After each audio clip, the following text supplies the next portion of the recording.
6 o'clock. I didn't hear anything on Carol, did you? Hmm? Did you hear anything on Councilwoman Smith? She won't be here. No, she won't be here. You got the 8x10, Dan? No. You don't have the 8x10,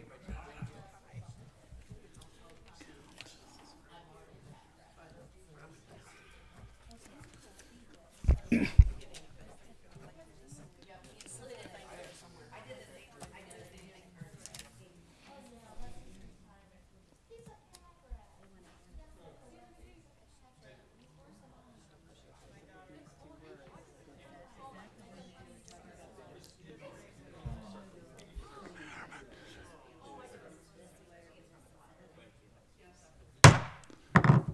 Good evening. Welcome to the February 3rd meeting of City Council. Begin with roll call. Go ahead. Ms. Coleman? Present. Mr. Cullen? Present. Mr. DeArmond? Here. Mr. DeLong? Present. Ms. Kenzinger? Present. Mr. Needles? Here. Mr. Phillips? Here. Mr. Preston? Here. Ms. Smith? And Mr. Wagner? Here. All right. Please stand for, if you're able, for a Pledge of Allegiance and a moment of silence. I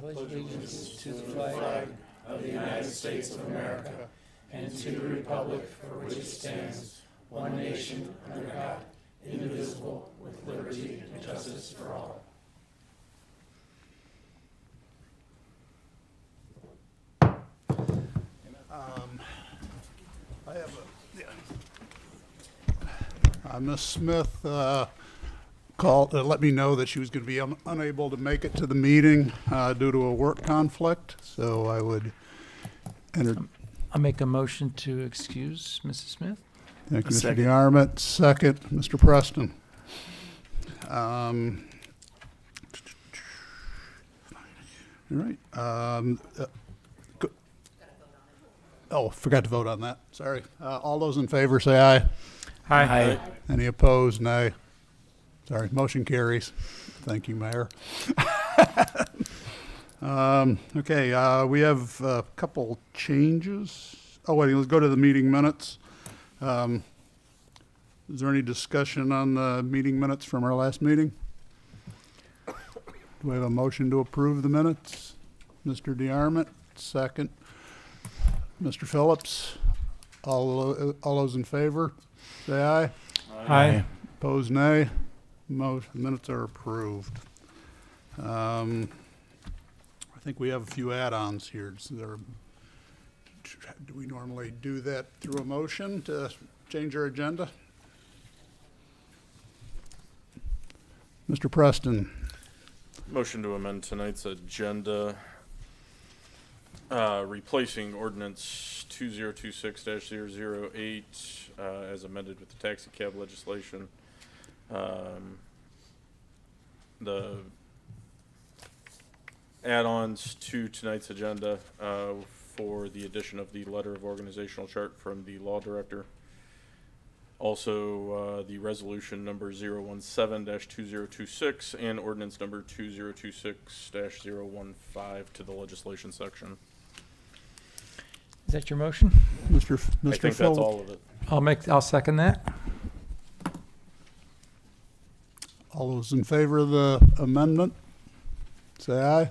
Aye. Opposed, nay. Okay, agenda is amended. I don't think we have any proclamations or recognitions, so I think we're on to petitions. Status of the Bright Road Westgate Drive annexation currently in Marion Township for 5.631 acres. The annexation documents were received from the County Commissioner's Office on January 23rd and will now be in the City Clerk's Office the required 60 days ending March 23rd, 2026. Discussion? A letter to be filed. Status of the Cole County Road 212 annexation currently in Allen Township for 48.987 acres. The annexation documents were received from the County Commissioner's Office on January 23rd and now in the City Clerk's Office the required 60 days ending March 23rd, 2026. Discussion? Mr. Collin? Yeah, my question on this one was, Do we know what they're going to use? What are they're currently using that land for, or what we plan on using for? Is it going to be housing, businesses, or farmland, or does anyone know? Yes. Mayor? If I'm correct, thinking of the correct parcel, and Jeremy, correct me if I'm wrong, there is a potential industrial user of that property. So that is why they are annexing in. Okay, thank you. That's all I wanted. Thanks. No other discussion? Letter to be filed. The status of the County Road 236, 212 intersection annexation in both Cass and Marion Township for 15.206 acres. The annexation documents were filed with the Board of Commissioners, and they denied the petition after their hearing via Resolution 787-25 dated October 30th, 2025. The city has appealed this decision through the efforts of the law director, and the same is currently pending in Hancock County Common Pleas Court. Discussion, Mr. Cullen. Yeah. Do we know why the county does not want this to happen? Are we allowed to say? Mr. Finer? There was some concerns raised about emergency response and understanding where people had to go and when. I don't want to comment much further than that because that'll be subject to briefing and ultimately Judge Starnes' decision. Okay, thank you. Any other discussion? Letter to be filed. Public communications, none. Nope. Contract communications, none. Nope. Reports. Officer shareholders disclosure form from the Ohio Department of Commerce Division of Liquor Control for August Spirits LLC Two Sticks Saloon located at 350 East Sandusky Street for a D1, D2, and D3 liquor permit. This is a transfer from Greek Garden LLC that was located at 321 South Main. A check of the records show no criminal record for those who applied. Questions or comments? Mr. DeArmond? I think we need a vote on this, don't we? Yes, we It do. requires a vote of council. Okay, so the D1 is a beer permit, D2 is wine and cocktails, and a D3 is Is your is a speaker on? carryout. Yes. Okay. So I will make a motion to not file an objection. Second, Ms. Coleman. Any discussion? Roll call vote. All those in favor, say aye after your name is called. Opposed, nay. Ms. Coleman? Aye. Mr. Cullen? Aye. Mr. DeArmond? Aye. Mr. DeLong? Ms. Kenzinger? Aye. Mr. Needles? Aye. Mr. Phillips? Mr. Preston? Aye. And Mr. Wagner. Aye. Motion carries. Summary financial report for December 31st, 2025. Discussion? Letter to be filed. Traffic Commission minutes of December 15th, 2025, as well as January 20th, 2026. Questions or comments? Letter to be filed. Letter from Director of Law Fagner regarding resolution for disapproval of Corey Street temporary restricted access. Questions or comments? Letter to be filed. Letter from Service Safety Director Martin regarding designating Corey Street between Crawford Street and West Main Cross Street as a restricted access corridor. Discussion? Letter to be filed. Add-on letter from Director of Law Fagner regarding Public Works Department.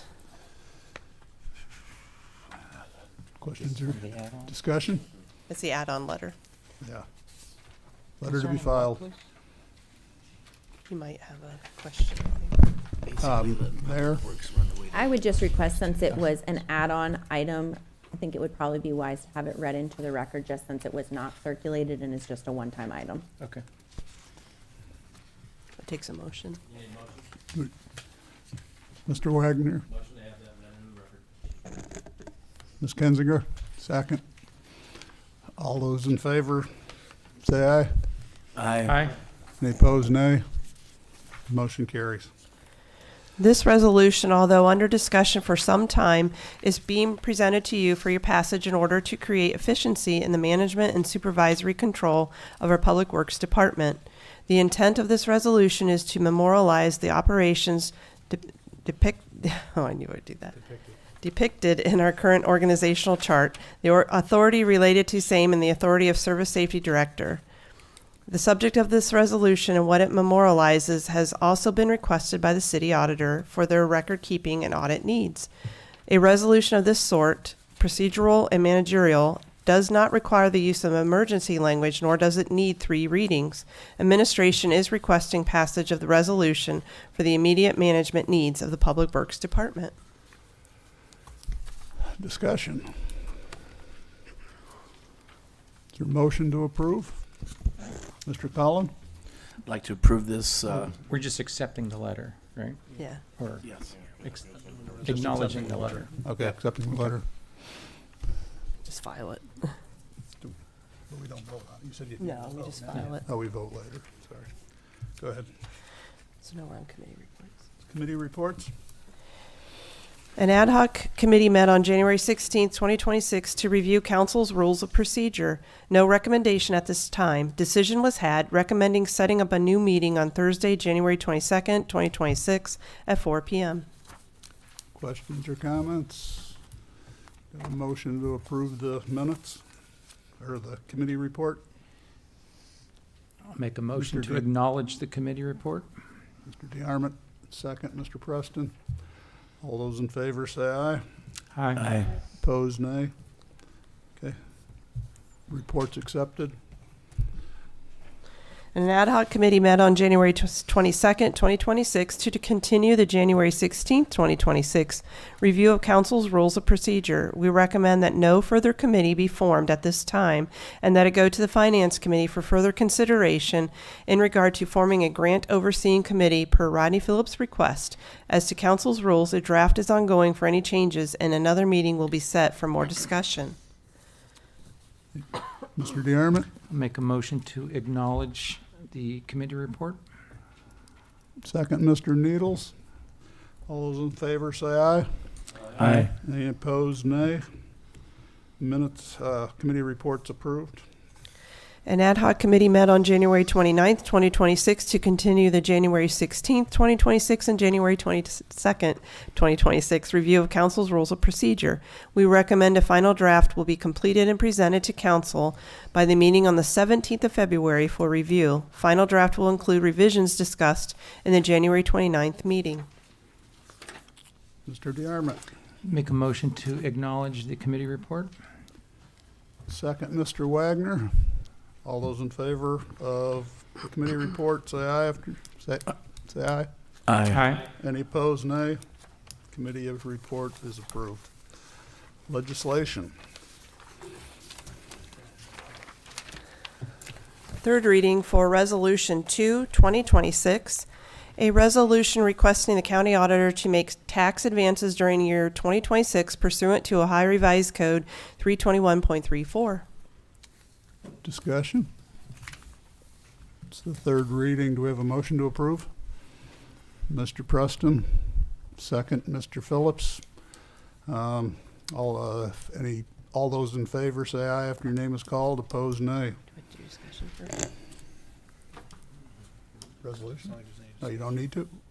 Okay, sorry. Ms. Coleman? Aye. Mr. Cullen? Aye. Mr. DeArmond? Aye. Mr. DeLong? Aye. Ms. Kensinger? Aye. Mr. Needles? Aye. Mr. Phillips? Aye. Mr. Preston? Aye. And Mr. Wagner? Aye. Resolution's adopted. The resolution's adopted. First reading for Resolution 15, 2026. A resolution disapproving the temporary access restriction of South Corey Street between West Crawford Street and West Main Cross Street. We have a request to speak by Tony Kensinger.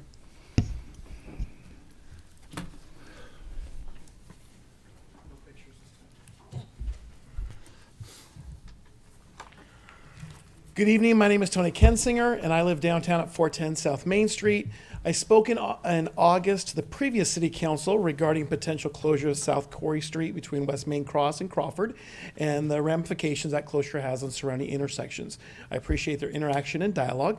Because this is now an almost entirely new council, I wanted briefly to visit some of those concerns and provide a few updates as this closure is once again on tonight's agenda. I appreciate the agenda materials included comments from Director Martin and Chief Matthias explaining the why behind the proposed restrictions. Often the public only hears the what, not the why, so thank you for your transparency. As I stated back in August, I'm not challenging the validity of their concerns, nor am I here to complain about having to find a new, different route than the one I've used almost every day until Corey was closed back in June. My concern then and now is the redirection of traffic to the intersection of West Main Cross and West Street, or the Great Scott intersection. To briefly recap, I raised concerns about the safety of adding additional traffic to this already complicated intersection. I noted that postal vehicles routinely use West Street as an extension of their loading zone, and I continue to observe that practice along with an increase in jaywalking by postal employees crossing to their parking lot. I also mentioned the angled parking along West Street near the post office, how it impedes access to the right lane. This continues to happen, and to be clear, that lane is not just a turn lane, it's also the lane you must use to go straight if you're trying to wind your way back toward Corey to continue your original route. I discussed the awkward entrance to Great Scott, which even the administration has acknowledged is problematic. In August, both city directors shared with me that the broader impact of Corey Street's closure on surrounding intersections had not yet been fully evaluated, but that would be going forward, and I appreciate that and hope that to be the case. Since that time, the crosswalk at this intersection has become a major thoroughfare. With parking for the Judicial Center now north of West Main Cross, city and county employees are regularly using this crosswalk. So here's what that looks like in practice. When a pedestrian begins crossing from the Marathon Performing Arts Center side towards the post office side, they barely make it across before the light changes. A driver legally waiting to turn right yields to the pedestrian and is just able to turn before the light turns red. The second car in line, often me, cannot make it through the intersection while the third car begins honking. If you want to observe that, you can see me tomorrow at 7:45. I understand the statement that safety considerations outweigh minor inconvenience, but what I'm sharing tonight are not hypothetical concerns or potential issues. They're current observable safety challenges at this intersection. I also want to briefly share the responses I've received since speaking here last August. Former Councilman Greeno, current Councilman Cullen, both independently shared with me their concerns about the Corey Street closure and the condition of the Great Scott intersection. Beyond that, 8 different people have stopped me in public to thank me for speaking. Each conversation begins with frustration about the closure, but when I redirect the conversation to the intersection, stories of near accidents quickly follow. I'm not complaining on social media. I'm not trying to build a following. I don't want to be known as the Save Corey Street guy. My message is simple. Don't solve one problem by creating another. If the Great Scott intersection cannot be fixed or mitigated, then Corey Street should not be closed. The two issues are directly connected. As this item moves through committee and follows the proper process, I respectfully ask that the impact of surrounding intersections, especially the Great Scott intersection, be part of that evaluation. Thank you for your time, and thank you for your continued service to our community. Any questions? Mr. Collin? Yeah, I do. We spoke. Yeah, they honk at me too.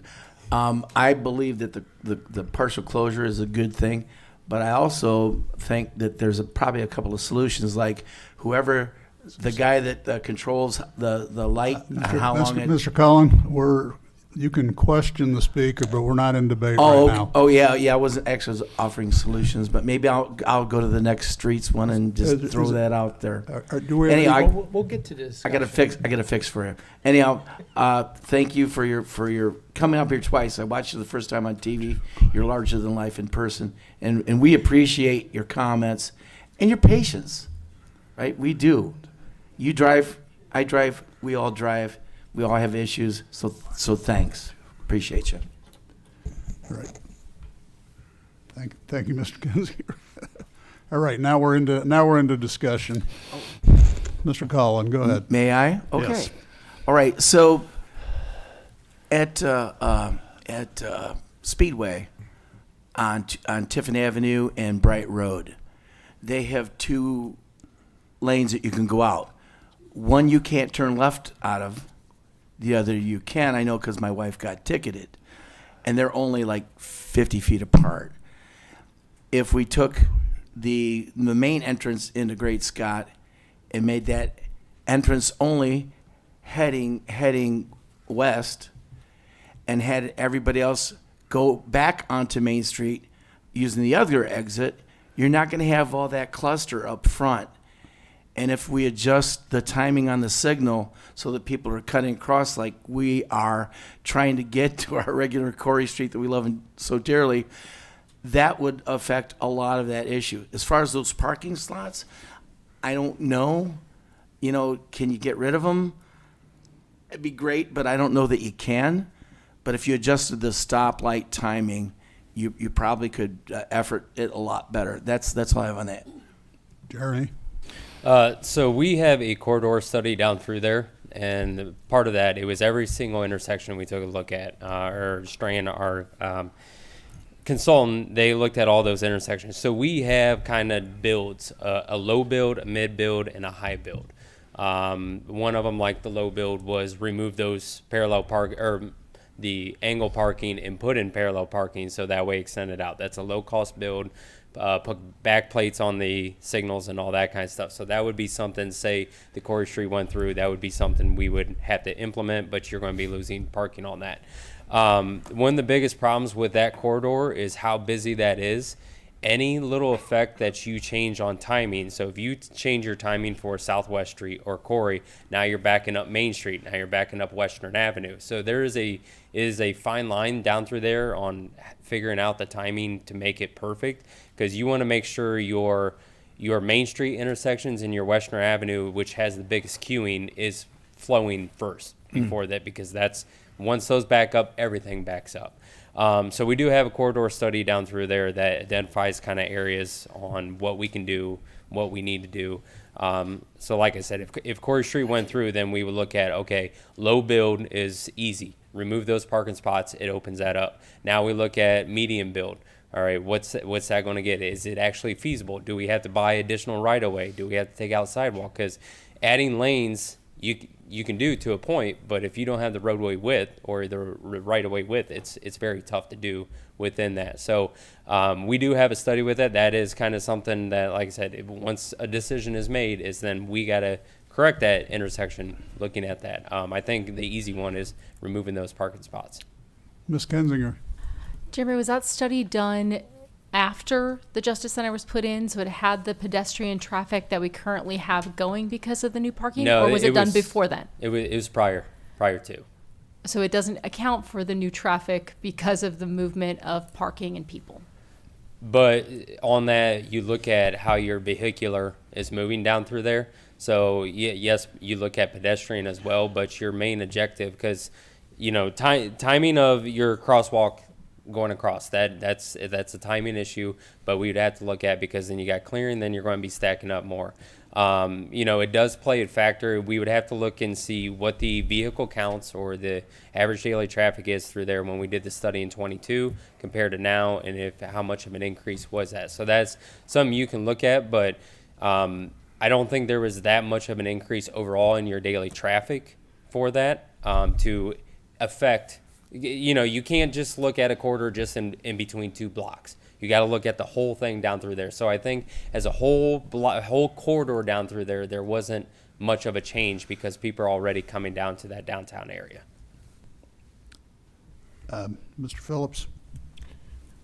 As the council representative for the ward that the street affects, I applaud Tony for your eloquent explanation of the problem. And further, when this process started for me, I was kind of on the side of, well, how big of a deal could it be? It affects a ton of people in the 6th Ward. This has been majorly inconvenient for the motor traffic. And coupled with the fact that we're still allowing, or going to allow, people on bikes, one of the most vulnerable modes of traffic, to be on the bike lane, is further confusing to the public. Also, in the last few days, I've just had occasion to be around the municipal building here, and the barricade doesn't seem to be much of a deterrent. I've witnessed vehicle after vehicle go into the bike lane and then drive past the barricade. It did not appear to me to have a city license plate on it. It was clearly a violation of the law or the barricade. So question is, how are we going to enforce any of that if we don't open the street? I have a picture on my phone of a delivery truck in the bike lane next to the barricade, offloading something I'm presuming to be at the jail. The point is, this has a big, big effect on motorists in that ward. It truly does. And like I said, when this started for me, I was kind of like, well, just go around the corner. Not quite that simple. So I thank you, Tony, for your explanation, because I couldn't have done it better myself. Ms. Coleman? The questions that I have to do with the procedure. So if this resolution is approved tonight, to disapprove what is in place, what happens tomorrow? What happens in a week? If it does not pass tonight, then what is the path forward? I think this has temporarily been closed too long. And I also understand there's a lot of complexities that go into what you have to look at to understand, what kind of information to present to council so they can make an educated decision on it. But regardless of which way the decision goes tonight, I want to know that we're going to have some resolution on this within a few months at the most, because this has been going on since May or June now. Mr. Martin? So if I can just kind of create some guardrails for that. So this was supposed to be done at the end of the year, but with gathering information from different experts in the community, not only our local but our state level, from the Ohio Supreme Court, in fact, on safety and security from their expert. We didn't have that at the end of the year. And on top of that, bringing in a new council, I wanted to have engagement from council at the committee level to have these discussions. Starting at Traffic Commission, and I've explained this in detail at the last Traffic Commission when the timing of appointment still hadn't happened. So council members were there, but they were guests. So had the conversation, explained in detail what the recommendation was, that we were going to then bring everything to the February Traffic Commission when we have the committee council member appointed, and then we discussed which direction would it go. Would it go directly to council, or would it actually go to street, sidewalk, and parking when there's, again, a committee of council to help guide the direction? So that was the intent the entire time. The resolution tonight is based on a motion and a second, but the reality is the discussion was intended to be at the committee level. So based on a February Traffic Commission meeting and then the calling of a street, sidewalk, and parking subsequently after that, I anticipated being back to council within a couple months as your request. Mr. DeLong? I just want to have some clarity on this from my point. First off, I want to check with the law director. This is supposed to have one reading instead of three. That is correct. Okay, this has one reading tonight.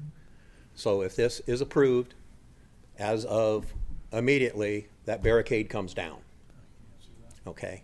This resolution is not about the permanent closing of Corey Street. This resolution is that the Traffic Commission has gone beyond their authority. Their authority expired as of December 31st, 2025. Yeah, that was what your date was. According to Findlay Ordinance 30502, you have 90 days to close that. And if my calculations are right, as of today, that's been closed over 230 days. So it's been closed way beyond the ordinance. Also under revised, Ohio Revised Code 723, only the city council has the authority to close it. So the correct procedure is, after the 90 days, it should have gone to the Parks and Streets Committee, and then they decide on what they will close it or open it or whatever, and then it goes to city council. So right now, the reason I drafted this was because the Traffic Commission went way beyond their 90 days. At the January 20th meeting, Mr. Martin, as the chairman, said we could have opened that, and he knows that they could have opened it, but he said there was confusion. Well, the confusion is that it's gone on for 230 days when it's supposed to have gone on for 90. Mr. So Martin? that's why I brought this up, that we have the ordinance, we have to follow what the ordinance says. To clarify what I said, due to the extension, because of including council, as I explained, I didn't want to create confusion with the community of opening and closing, opening and closing. And it's not a closure, it's a restricted access, because these two blocks are judicial law enforcement and safety. It's a block of our infrastructure for our Hancock County and the city of Findlay. So that's why we did what we did in the extension. Mr. Collin? Would the extension then reboot the 90 days? So at the end of December, if you called for, if last council called for an extension, then would the 90-day clock start from there, regardless what happened historically? I wanted to know. Mr. Feiner? Okay, a couple things here. We have our own local ordinance, 305.02, which does make it clear that if the Traffic Commission wants to make some kind of regulation or a new stop sign or stoplight, that would be on a temporary basis and be for a period of 90 days. That ordinance is completely silenced on whether or not there can be an extension to that. There is no procedural violation from that commission making its own decision to extend it, and then to extend it again and again. Council at any time could have proposed the resolution that's on the books tonight to say, look, we're done with this. A majority of us just want to stand now. Our constituents are mad. Be done with it. The Traffic Commission could have also, at the end of the first 90 days, made this permanent. The Traffic Commission, at the end of the second 90 days, at the end of December, could have made this permanent. But they didn't do that, and because of new council issues and all of that stuff. So I think the commission is being very generous to the public to be heard, and for this council to come on board and listen to their constituents. I know one council member has mentioned that they didn't know that this was such an issue, and they would like the ability to talk to their constituents about this. So everything is being followed right. The idea that there is some requirement that the council can only do this by ordinance, that's going to come at the end. We've got somebody out there in the public that's writing letters and doing things, and they're completely wrong. They're citing code sections that are not correct at all. I have a letter that I thought I had provided to Danny DeLong, and maybe I didn't. I can send it out tomorrow. There's two code sections. Aside from our own local ordinance, 30502, there's Ohio Revised Code 72301 and 451107 to completely regulate what we're doing here. The nice thing is that council or the commission did not act quickly, did not act on their own, unilaterally. This has been a prolonged study, and I think they just received some letters from some other folks advising their opinions on it here just at the end of January. So I think the procedural aspect that Mr. Martin is proposing, and of how this is going to come to the hands of council very soon, is probably appropriate. However, as my letter to council tonight indicates, you do have a resolution on the table tonight that could end this, and it would expire at the end of the current 90 days, and or would definitely not become permanent. So it would put an end to it. Mr. Preston? Thank you, Mr. Feitner, for kind of your definitions there. And I would like to make a motion that we postpone vote on this resolution until it can be sent to the Streets Department for further review and recommendation to council. Motion wasn't made. Can you please? No. Come on. Okay. Mr. Wagner was the second. I would like to second that as well, and since I would like to second that and comment if this is the appropriate time. Discussion, go ahead. I am on the commission, but I did go to that meeting as a guest, so I'm just being brought up to speed. I don't know all the ins and outs, the do's and don'ts, but I am aware that the police department and the county sheriff's department and all of our mayors have requested to keep this closed for now due to safety concerns. So I would yield to the side of keeping this closed and postpone this entire discussion as long as we can until the committee can get our head around this, if that's doable. Ms. Coleman, sorry.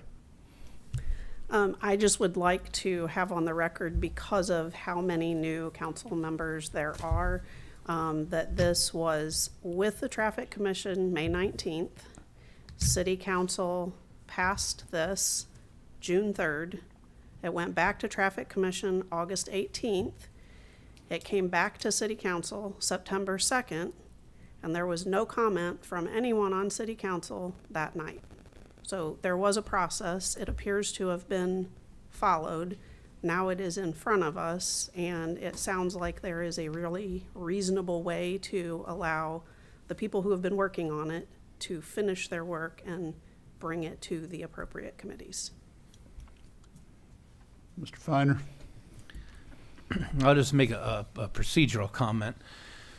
If it is, the resolution on the table is not approved, it means that this will have its additional vetting in the Traffic Commission, go to streets, and then be in your hands, I would guess sometime maybe by the end of March. I don't know that as a fact, but I'm going to guess by the end of March. And that for sure would be the finality to this. So for those citizens concerned about the restricted access, there's closure. For those for it, there's closure. If it's postponed, that means you're revisiting this resolution next meeting. I suppose that doesn't necessarily delay what the Traffic Commission is going to do and getting it to council. So I just think my advice is make a decision tonight. If you vote down the resolution, you bought that time, and there seems to be some light at the end of the tunnel here before long, and those for it and those against it will have their resolution to it. Mr. Cullen? I'd like to call for a vote. Wait. We have a motion on the table to second that. postpone this. Well, We already have a Yeah, we motion already and have a second. Well, they did, but then we discussed, and I didn't know where we were. Right. Yeah, So I, if a vote is to postpone,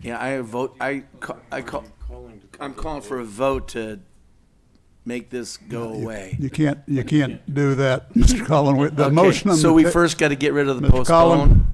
the motion on the table is to postpone it. If that fails, then we're back to the motion and we can deal with the motion. Right. So we have a motion and a second. If there's no further discussion, if you're in favor of postponing, say aye. To the next meeting, say aye after your name is called. Opposed, nay.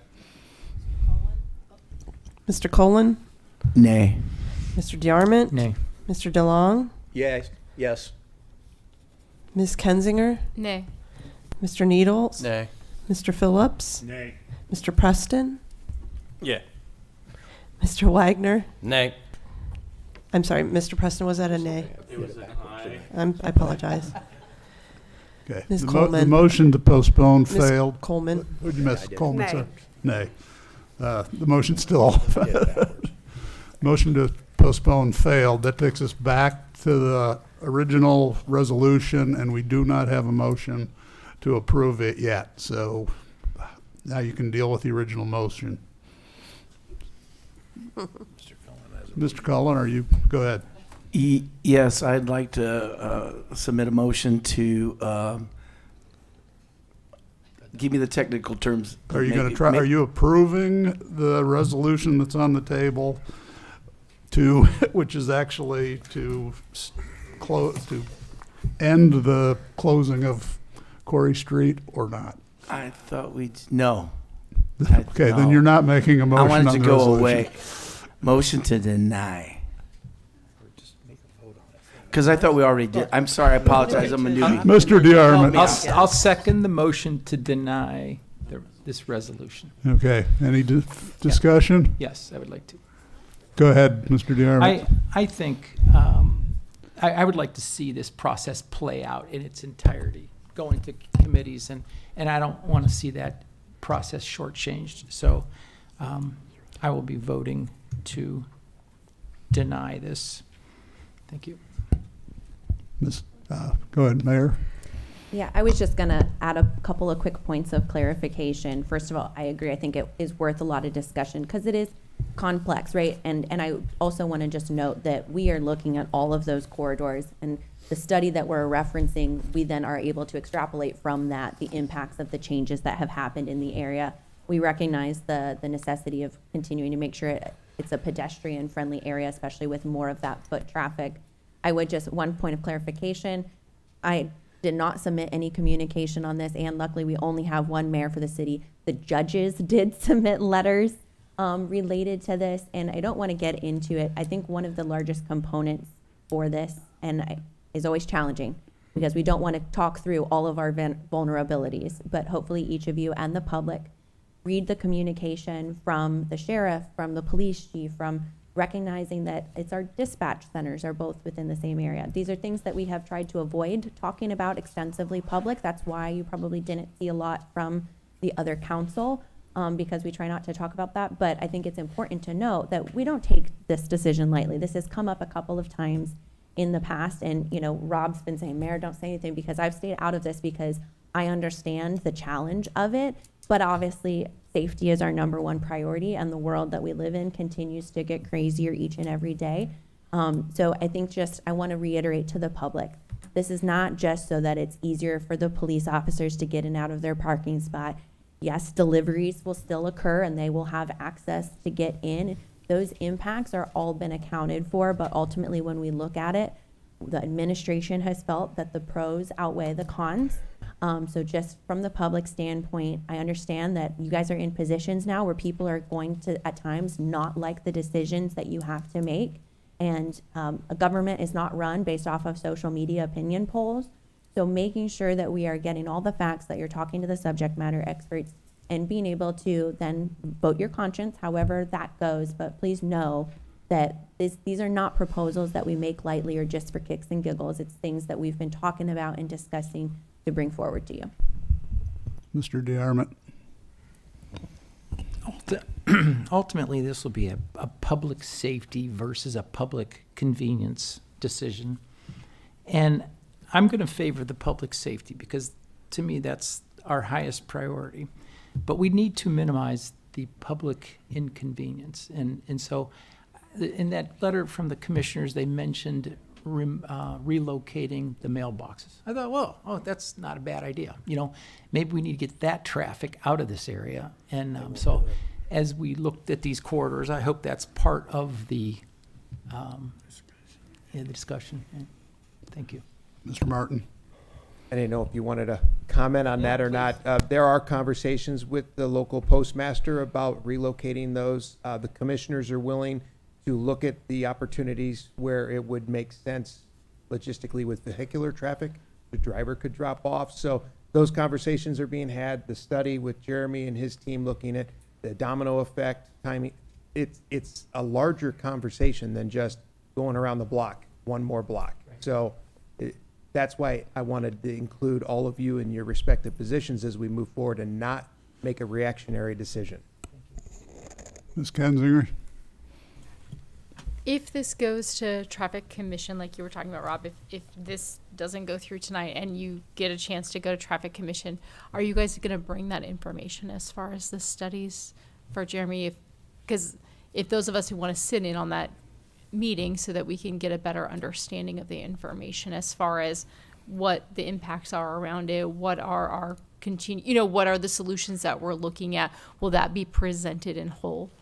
Mr. Martin. That's the intent, to bring the subject matter experts to the police chief, fire chief, public works, Jeremy and his engineering team, myself, and obviously Councilman Wagner, and anyone else that's welcome to sit in and listen. That's the intent. Bring that information, problem solve, troubleshoot. If you've sat in on a traffic commission meeting, it's that. We look through and look at problems, look at solutions, and that's the intent. And then come together with a recommendation then to either bring back to council as a whole, or let's take it to the committee where there's more council members involved at street, sidewalk, and parking. Mr. Phillips. Rob, I would encourage you to work hard on the post office angle. I know it seemed like at the traffic commission meeting, they were a little uncooperative, or at one point was willing to move the box. And that's important because I have a very large vehicle and it will not make the right turn. So anybody with a large vehicle is now going to have to find another route or go into the post office. So keep that in mind as well. That would probably have to go lockstep. That conversation continues. Mr. Wagner? This question for Robbie Feitner. A yay does what, a nay does what? Let's make this very clear before we have the vote, please. I was going to try to clarify that. This is kind of muddy now. Don't blame me for 1979 Yeah, code section. If you are voting in favor of the resolution, you are voting to advise the Rob Martin as chairman of the Traffic Commission to cease this temporary restriction. If you're voting in favor of the resolution, you're voting But the motion was to deny the resolution, so it's backwards. That's where I was trying to sort. That's fine, but So the motion made and seconded is to not approve this resolution. So if you vote aye, if you don't want the resolution, if you vote nay, you want the resolution. So, No. any more discussion before we vote? Make sure we're clear. It was a motion to deny. Okay, roll. Go ahead, roll call. All those in favor of Wait a minute. not Go over approving that the again, resolution, say aye. Please go over that And again. anyone who wants to approve the motion, say nay. President, I'm not Mr. sure we're President, clear. just some of our guys would like to have that explained to us one more time. Your motion was to not approve this resolution, and it was seconded by Mr. DeArmond. So if you vote aye, then you are supporting your motion to not approve this. And if you vote nay, you're saying you would rather approve the resolution. Okay. Mr. Preston. I don't mean to further complicate this, but if we turn down the motion to deny the resolution, don't we then also have the ability to make a motion to pass the resolution before it becomes final? I believe you do. So can we just drop the original motion and sit here quietly and not make a motion to pass the resolution? It's been made and seconded. We're back to voting on the resolution. Ready? Ready? Mr. DeArmond? aye. Mr. DeLong? Nay. Ms. Kensinger? Aye. Mr. Needles? Aye. Mr. Phillips? Nay. Mr. Preston? Aye. Mr. Wagner? Aye. Ms. Coleman? Aye. Mr. Cullen? Aye. We already got Mr. DeArmond. Did I do Mr. DeArmond? Yeah, I did. Yeah, I'm 7-2. Okay. The motion was to deny this resolution. So it's denied. And it was a what? So denied. Yeah, it was. And so the motion carries, and we are not approving this resolution. That was confusing. All right, Move on. move on. All right.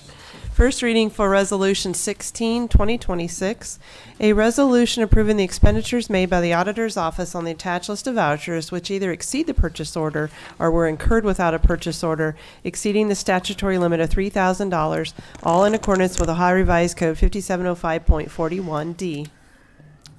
Discussion? It only requires one reading. Mr. Preston Motion to approve resolution 016-2026. and Ms. Kensinger is the second. Second, to make Ginger's life easier, yes. Any discussion? All those in favor, say aye after your name is called. Opposed, nay.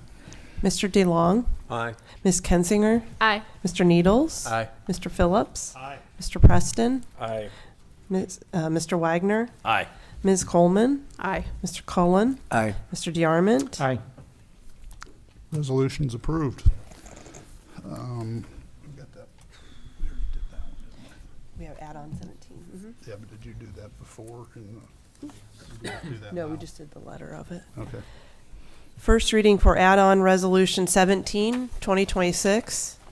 A resolution authorizing the Service Safety Director to appoint the department head for the City of Findlay's Public Works Department to have supervisory control, asset management, financial management, and payroll management over the labor force for sewer maintenance, water distribution, and stormwater maintenance that fall under the Public Works Department under the city's current organizational chart. Ms. Coleman, Make a motion to approve Resolution 017-2026. second, Mr. Cullen. Any discussion? All those in favor say aye if your name is called. Opposed, nay. Ms. Kensinger? Aye. Mr. Needles? Aye. Mr. Phillips? Aye. Mr. Preston? Aye. Mr. Wagner? Aye. Ms. Coleman? Aye. Mr. Cullen? Aye. Mr. DeArmond? Aye. And Mr. DeLong? Aye. Motion's approved. On to ordinances.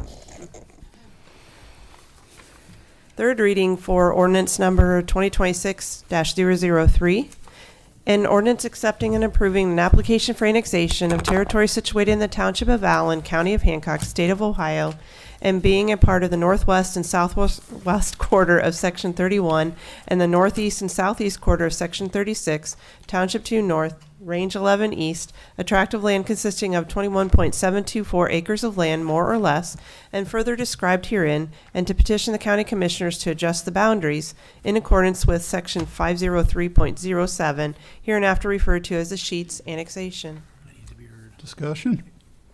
Mr. DeArmond. Make a motion to adopt ordinance 2026-003. Mr. Preston, Second. second. Mr. Cullen, are you? No, I'm Oh, just okay. getting ready. All right, if there's no discussion, then, No, it's all right. He would like No, to I'm say sorry, something. Mr. Finer. No, we're good. okay. Say, those in favor say aye after your name is called. Opposed, nay. Mr. Needles? Aye. Mr. Phillips? Aye. Mr. Preston? Aye. Mr. Wagner? Aye. Ms. Coleman? Aye. Mr. Cullen? Aye. Mr. DeArmond? Aye. Mr. DeLong? Aye. And Ms. Kensinger. Aye. Motion's approved. Third reading for ordinance number 2026-004.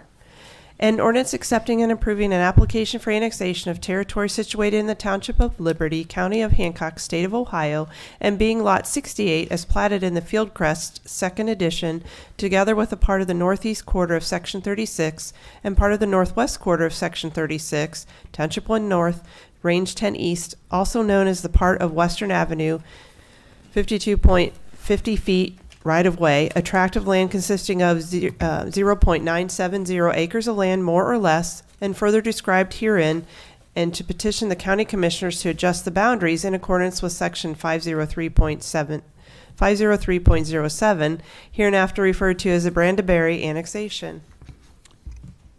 Mr. DeArmond. Make a motion to adopt ordinance 2026-004. Mr. Preston. Second. Any discussion? All those in favor say aye after name is called. Opposed, nay. Mr. Phillips? Aye. Mr. Preston? Aye. Mr. Wagner? Aye. Ms. Coleman? Aye. Mr. Cullen? Aye. Mr. DeArmond? Aye. Mr. DeLong? Aye. Ms. Kensinger? Aye. And Mr. Needles? Aye. Motion's approved. Second reading for ordinance number 2026-008 as amended. An ordinance repealing and replacing Chapter 761 of the City of Findlay, Ohio codified ordinances entitled Taxi Cabs to allow for updates and revisions that modernize and simplify the City of Findlay, Ohio codified ordinances to better suit the needs of the community, thus repealing all ordinances and/or parts of ordinances in conflict herewith. We have Sean Mason has requested to speak.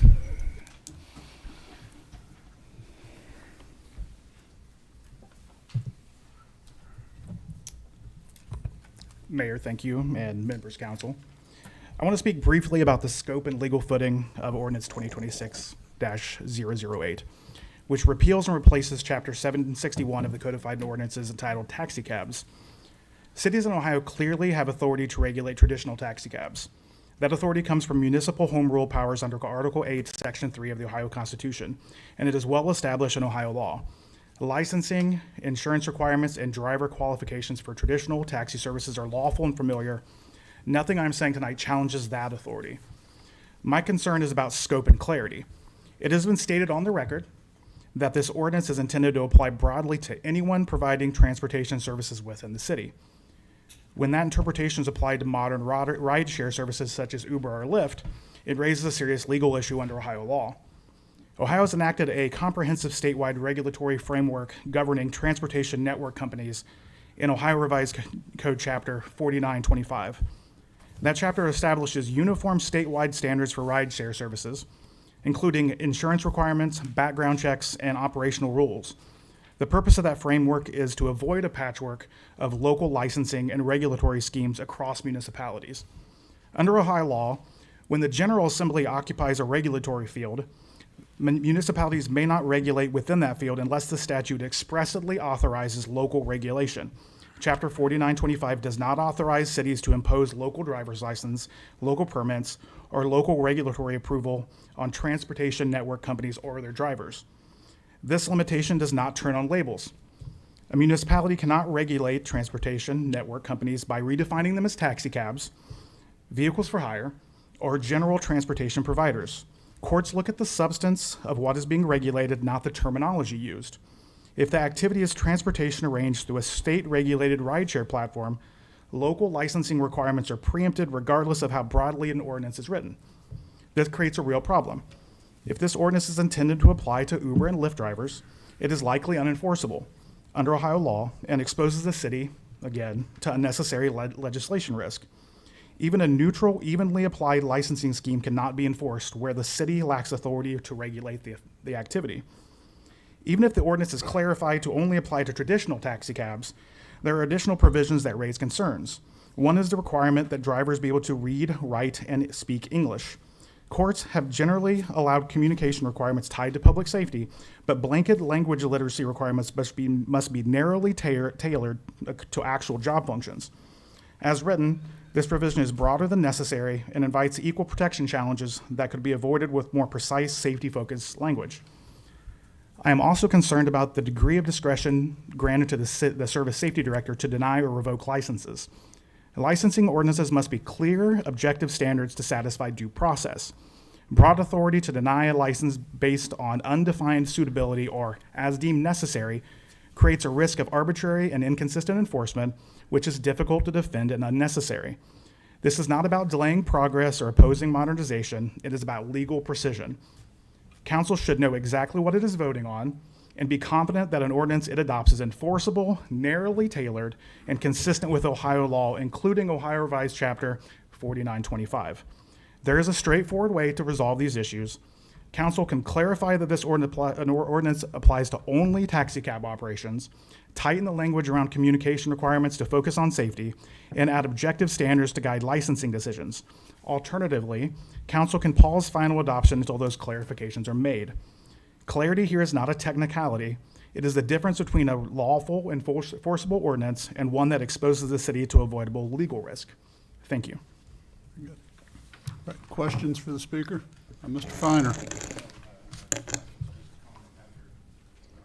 Okay, questions for the speaker. Mr. Cullen. Yeah, so if all you say is true, and it sounds like you did your research, so first of all, I really appreciate you for who you are and how eloquent you are. But so how do we as a city enforce the state standards that are already in place for Lyft and Uber drivers? I would suggest that's the state's problem to deal with. But the state isn't on the streets of Findlay, and they're not gonna. How does local? Somebody help me here. How do we do that? I mean, I don't even know what those standards are, but I really would be interested in what they are. Yeah.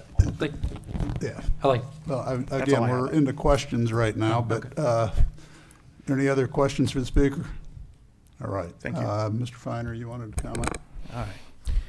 The city of Findlay has never enforced any regulations against what we would define as Uber. That is officially addressed under Ohio Revised Code 4925.01 and also 3942.01. Myself and Mr. Martin both know that. So there's no issues with any regulations of Uber drivers from a local aspect. They're controlled by the state. They have their own functions. They have their own folks that check them. They have all their own requirements.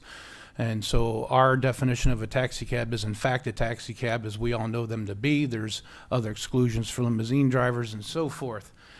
So we don't have any problems with this proposed ordinance at all. As to equal protection and speaking English and all that, if you look at the national news and the issuance of CDLs in New York and California, the guys that can't read road signs and all that, it's being addressed all over the United States about the requirement for English speaking, just like we always grew up knowing that the national or international business language was English.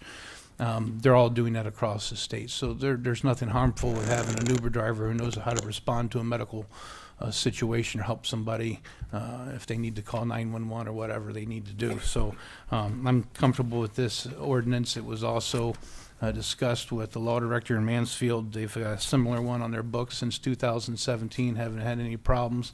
And cities have a right to make their own regulations as they see fit, and that's what we're doing here. Mr. Phillips. Mr. Finer, question for you.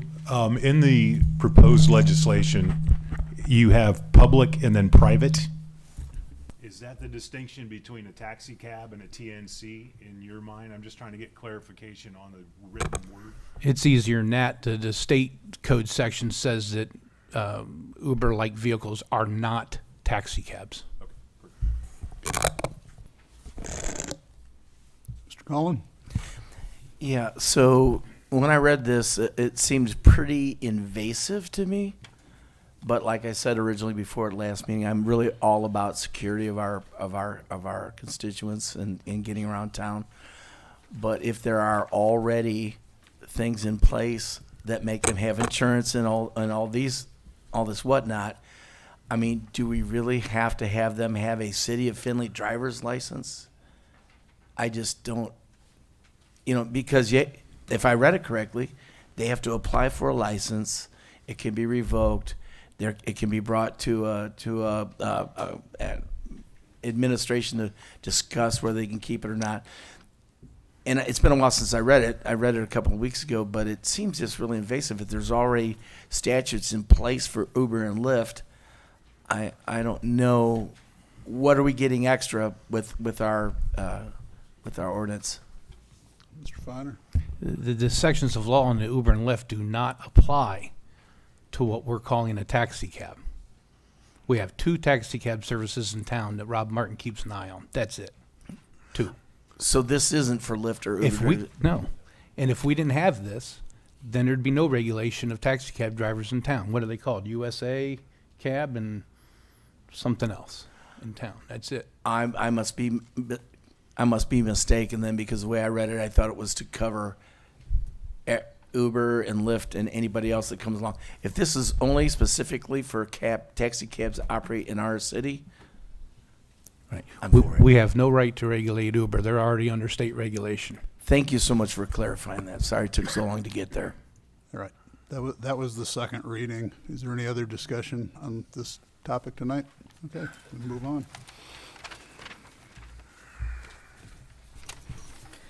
Second reading for ordinance number 2026-10, an ordinance authorizing the mayor of the city of Findlay, Ohio to apply for, execute and enter into a multi-year collaborative agreement with Heartland Forward Center for investment readiness as part of its 30 by 2030 initiative and declaring an emergency. Any discussion? Mr. DeLong?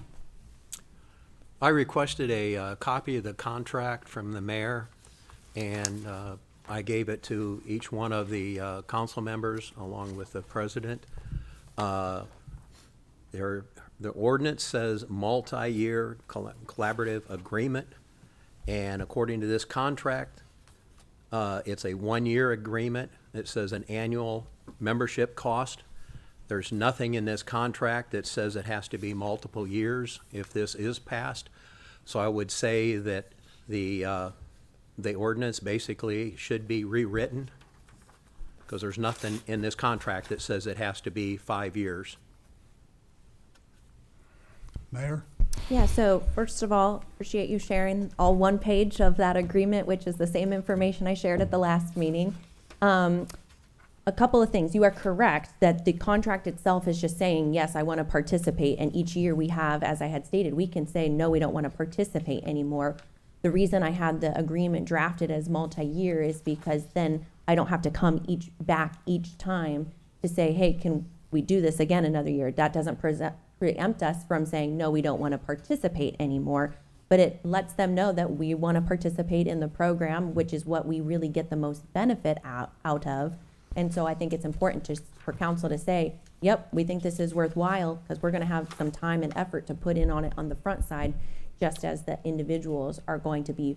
But then, yes, that's why I'm not asking for any appropriation, because if we were entering into the contract and it was tying us to the future appropriation for all those years, then we would need to set it aside at this point in time. But it will be able to be incorporated into our budget moving forward rather than doing a separate appropriation. So I would like to keep it structured the way it is.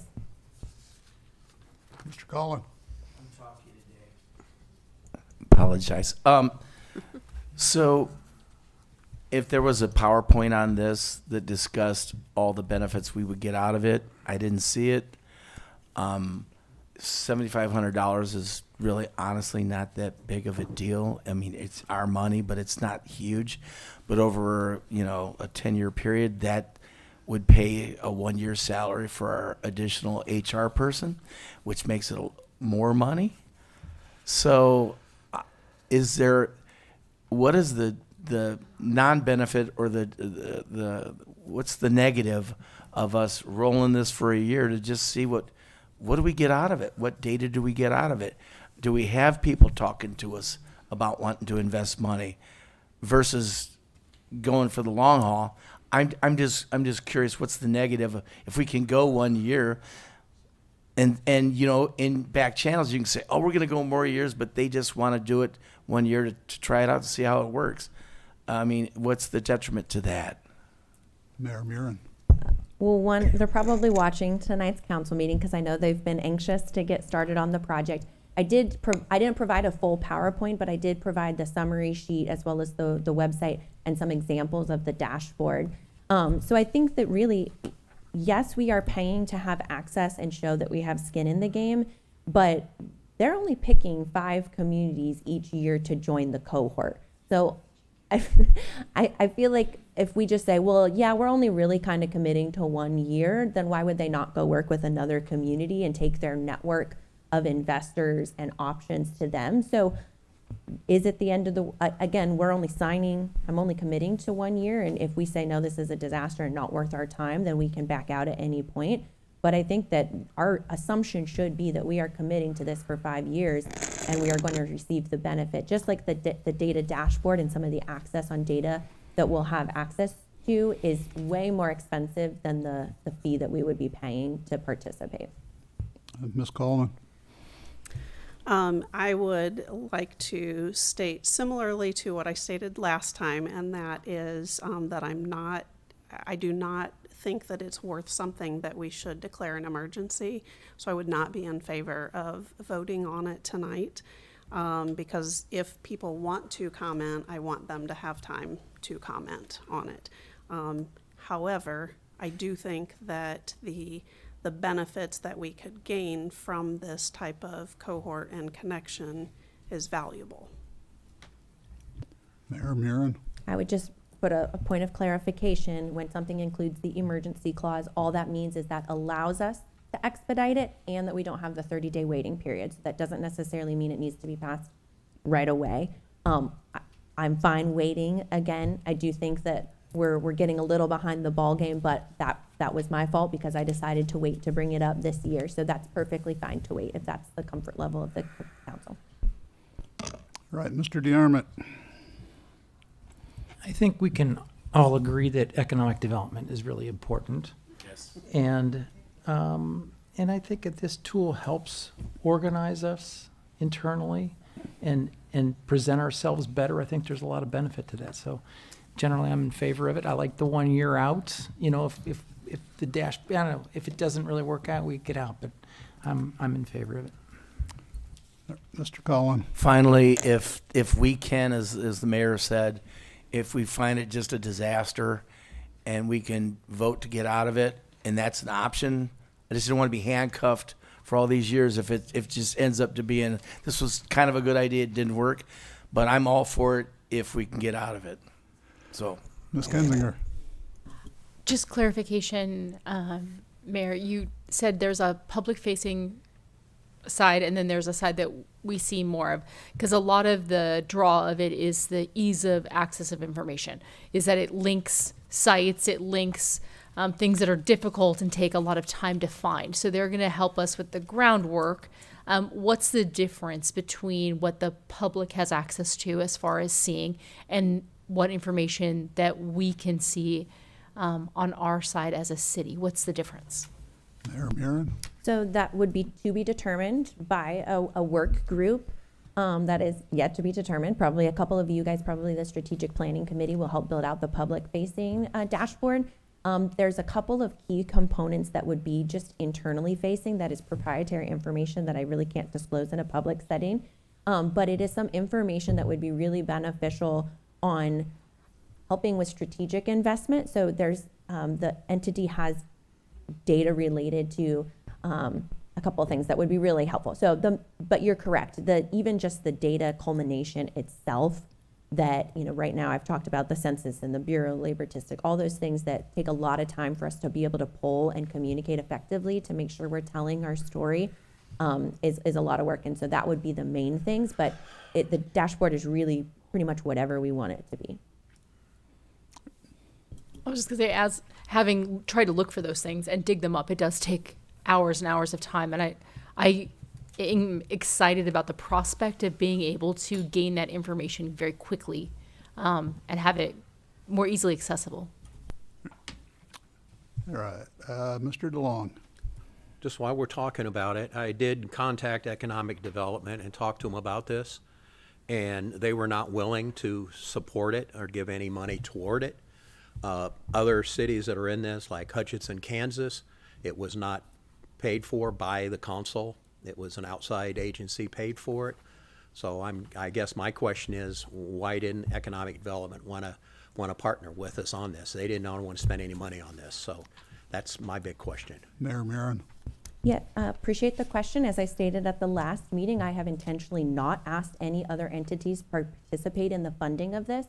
And that really goes back to some of the negative commentary that has occurred around data being manipulated coming out of economic development, which is simply not true. But I think by putting it in this platform from third-party entities with all of the reference points and not having their involvement, they certainly, I have already talked to them about it, and they said, yeah, please proceed. We don't have capacity to lead it. We don't really need to be involved in the day-to-day, but we would love to provide feedback on what information would be valuable to be helping tell our story.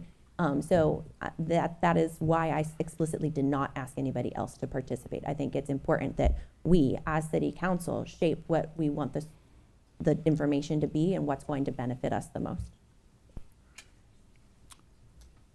All right, Mr. Wagner.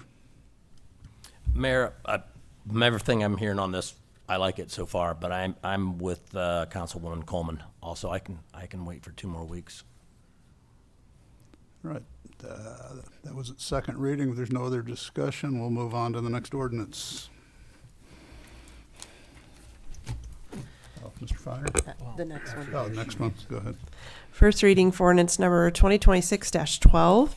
An ordinance authorizing the law director to petition the Board of County Commissioners for a change in Allen Township lines in order to make them identical with the limits of the city of Findlay as a result of the completed Mardic Investments Incorporated, County Road 99 Racetrack, County Road 230-212 Sheets, Hat Trick, Buchanan annexations approved by city ordinances 2022-128, 2023-102, and 2024-46, and declaring an emergency. Mr. Finer? Hopefully you're not going to see any more of these. This isn't fixing a problem, but it's creating a paper trail that myself and County Attorney Cindy Land have discussed. We've done some digging around through the annexations, and either the county nor the city is able to find where there's been any formal petition for the boundary lines to change, although all of that's been done through the auditor's office and the recorder's office, because there's another step in this convoluted procedure which takes care of that. But this is just a formality. We decided to clean it up. So with these, it allows for me to make those petitions, get it to the county, they issue the resolutions, and it goes into a file. This would make it clear that if someone was looking around 30 years from now, that they would see the end result of that paper trail. It may exist, but no one knows where it's at. So this is just some housekeeping matters, and that's why I included the emergency language on this. Mr. Preston. Being that this doesn't actually make any formal changes and just gets it on the books, I'd like to suspend council's rules and give this its second and third reading this evening. Ms. Kensinger? Second. Any discussion? All those in favor of suspending the rules and giving it its second and third reading, say aye. After your name is called, opposed, nay. Mr. Preston? Aye. Mr. Wagner? Aye. Ms. Coleman? Aye. Mr. Cullen? Aye. Mr. DeArmond? Aye. Mr. DeLong? Nay. Ms. Kensinger? Aye. Mr. Needles? Aye. And Mr. Phillips? Nay. 2 nay. That's 2 nays. It does, motion to suspend does not pass. Needs 8. Oh, that's right. Yeah, she's not here. Okay. Okay, that's second. On to the next ordinance. First reading for ordinance number 2026-13, an ordinance authorizing the law director to petition the Board of County Commissioners for a change in Marion Township lines in order to make them identical with the limits of the city of Findlay as a result of the completed Benner, Lone Tree Drive, Humble Robinson, Hengstetler, Amber Waves Development, Weaver, 6434, County Road 18, and Barfell Hobart Avenue annexations approved by City Ordinances 2018-109, 2018-70, 2018-114, 2021-12, 2025-63, and declaring an emergency. Mr. Preston. Mr. Feitner, I'm still fighting for you. I'd like to declare a motion to suspend the rules of council to give this its second and third reading this evening so that we can get this on our books. Mr. Needles, second. Discussion? All those in favor of suspending the rules, say aye after your name is called. Opposed, nay. It takes 8 to pass. Mr. Wagner, Aye. Ms. Coleman, Aye. Mr. Cullen, Aye. Mr. DeArmond, Aye. Mr. DeLong, Nay. Ms. Kensinger, Aye. Mr. Needles, Aye. Mr. Phillips, Nay. Mr. Preston, Aye. 2 nay. 7 to 2. Does not pass. First reading for ordinance number 2026-14, an ordinance authorizing the law director to petition the Board of County Commissioners for a change in Liberty Township lines in order to make them identical with the limits of the city of Findlay as a result of the completed Coles and Darway annexations and declaring an emergency. Ms. Kensinger. Discussion now? What? Can I discuss now? Sure. Okay, so the purpose of these annexations was purely on the books so we could do the paper trail. This has already been approved. It's already gone through council. It's already gone through the commissioners. We're just trying to line up the paperwork in the county office. Correct, with the county commissioners. Okay, Correct. so we're trying to line up the paperwork. So I guess I'm confused.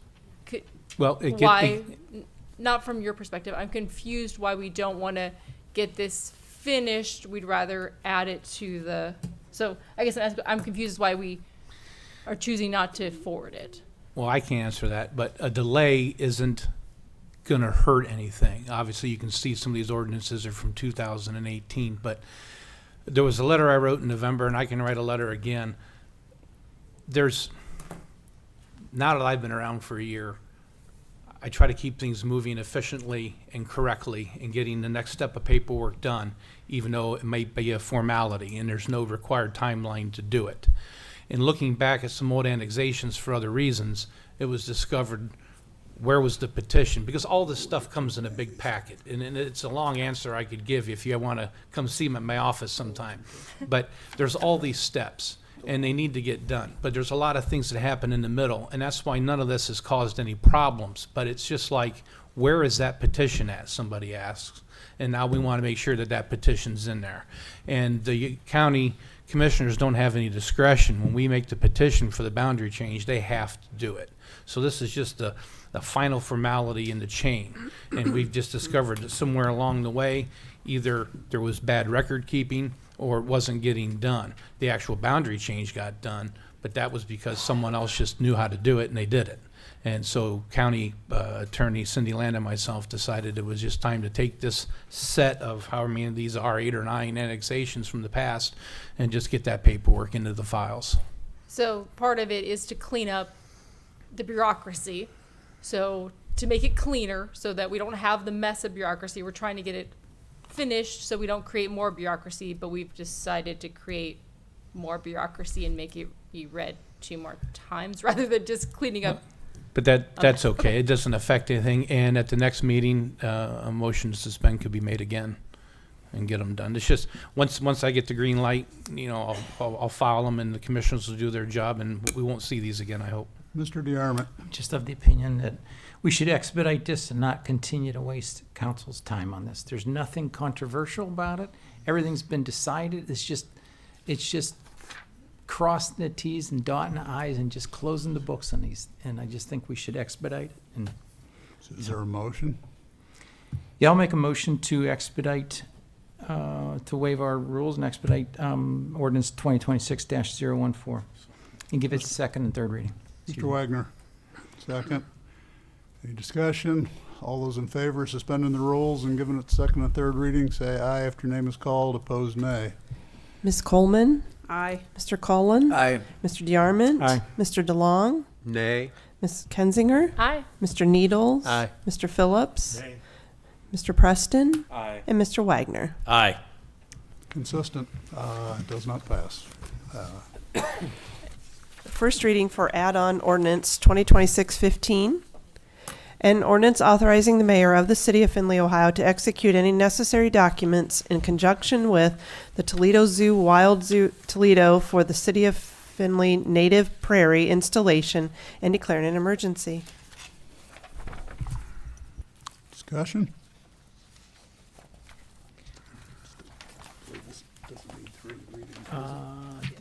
Did you want to? Okay. No, it does not need passed tonight. I just wanted to get it moving. Obviously, you guys hopefully have seen that we were awarded the $150,000. This was a project that we had been talking about, and through this grant, we were able to get it fully funded. So at the next meeting, it would be helpful if it could be expedited, just so we can work with Wild Toledo to make sure that they are growing the seedlings necessary to be planted to get our project jump-started. But we are going to start work with internal teams out at the sites over the next couple of weeks, clearing some dead trees and getting the walking path installed. All right. Mr. DeArmond. Great job getting the grant. Any unfinished business? Any new business? Mayor Murin. I had a couple of council members reach out to me just asking for clarification on my statement related to immigration enforcement in Findlay. So one, I know a couple of folks maybe only saw snippets of my statement, so please know, first and foremost, safety is our top priority. Just as we do with any federal law enforcement, if they communicate with us, we work appropriately with them. Now, we are not going to do their job, but we will ensure that any individuals working or in our community, both law enforcement or immigrant population or standard citizens or even protesters, are kept safe. So please know that we understand the rule of law. We're not ignoring federal law in any way. We also are recognizing that there is a process to, folks have concerns with how federal laws are being handled. They have a right to protest as well. So just wanted to provide that clarification. Please direct folks to my statement on it. But really, pretty much it is business as usual in how we typically work with federal agencies. I'm not hearing much communication. I'm not hearing any federal communication. I have a meeting tomorrow with the Governor DeWine and a number of other mayors. Obviously, the temporary protected status was extended due to a court order for the time being, but hopefully we'll get more clarification on what local impacts will be. So hopefully that answers the question. Mr. Phillips. As a former first responder, I would encourage you all to look into maybe a helpline separate from 911 when the issue will resurface, if it ever does. I have a lot of concerns and a lot of questions with people reaching out to me about that system being potentially overloaded, misused in some capacity. So just try to consider that if you would going forward. Mayor Murin? Yeah, obviously, if we have more time, we can evaluate that. And again, I think when we put that out, my thought was if someone is directly, an ICE agent is at their door or home, or someone who represents themselves as an ICE agent, and I should say that that's probably my larger concern, is if an armed, potentially masked individual shows up at my home or business, I want to know somebody locally that I trust can validate that they are who they say they are. So in that instance, I would be calling an emergency line. But we certainly will continue to work with PD and determine if there are other methods, but that's to be determined. And I certainly understand. I know I've had a number of people reach out and saying, well, you're telling people to break Ohio law because people can't report non-emergencies via 911. If an armed individual representing, I want to know that somebody I trust is going to show up. So hopefully that just doesn't occur and we work through the processes and things will be fine. But I also will state, I know there's been a lot of questions on, well, what is your response if there is protesting? All those different things. Our team is prepared to handle those accordingly. We don't discuss details in public. Any other new business? Mayor Murin? I guess me. I just want to give a shout out to all of the City of Findlay team members that were working to keep our community safe during the storms. So I just want to give a couple of quick highlights. Dave Hans, our public works superintendent, who coordinates all of our plow drivers and workers. We had 52 employees that were out plowing streets. So one thing I want to give a huge shout out to is some large cities do not have that number of individuals. We've worked really hard to have equipment that is versatile throughout. 53. Oh, I was not driving. For liability purposes, I am not getting behind the wheel on those massive machines, but I did enjoy riding around. So 52 drivers. Those include people from streets, parks, cemetery, sewer, water distribution, and engineering. We had 2,500 hours of driving. So they were out a lot. You may not have always seen them, but they were definitely there. I know a couple of council members, Reed, I know you went out. I don't know if others did. So hopefully you enjoyed that. That does also come with some expense, but we've built that into our budget, no problems. But we had used 3,560 gallons of fuel. We had 250 tons of salt and stone mix at a 50-50 ratio to help give a little bit better traction. And we really, there's lots of other details, but just want to give our team a shout out. They were working long days, doing really great work. And I appreciate all of that they did. And we still had water main breaks and all sorts of things. And those folks that are out, working in pits, in the cold and in the water, I do not envy them, but really appreciate the work they do. Ms. Kensinger?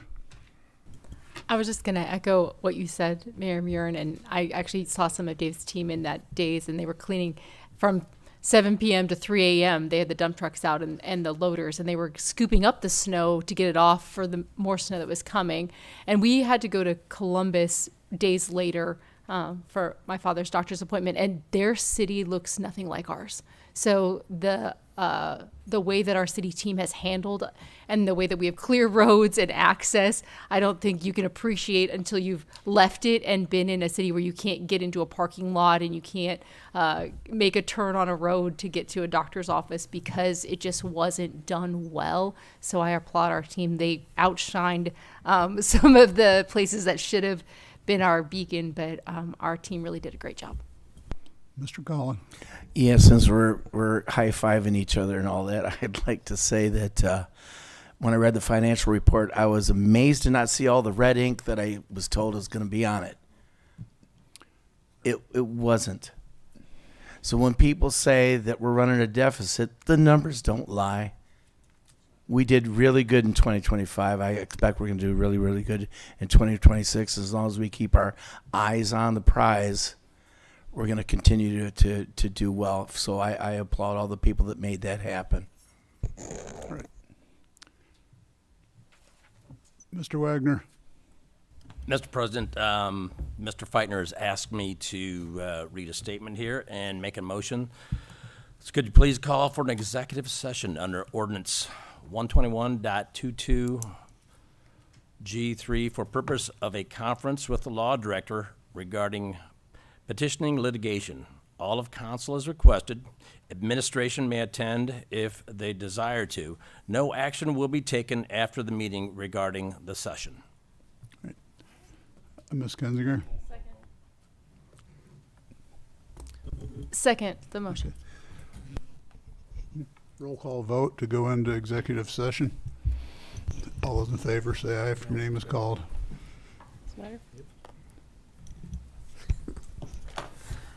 Ms. Coleman, Aye. Mr. Cullen, Aye. Mr. DeArmond, Aye. Mr. DeLong, Aye. Ms. Kensinger, Aye. Mr. Needles, Aye. Mr. Phillips, Mr. Preston, Aye. Ms. Smith, Mr. Wagner. Aye.